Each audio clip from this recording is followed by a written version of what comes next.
歡迎嚟到微寶樂視頻，今集教大家整呢個炒飯啦。咁準備一杯花椰菜米，咁跟住呢就2顆雞蛋，1/2杯青豆，1/2杯紅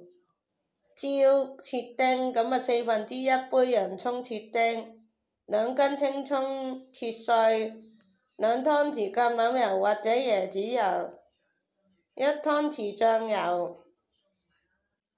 鹽同埋胡椒粉，咁啊根據個人口味調整步驟，將花椰菜切成小塊，然後用攪拌機打至米粒大小，然後備用喺平底鍋入邊，加入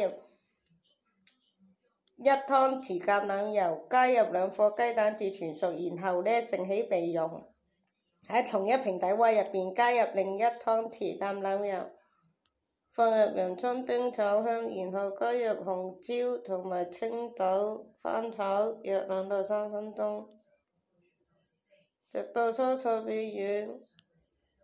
將花椰菜米加入平底鍋中翻炒均勻，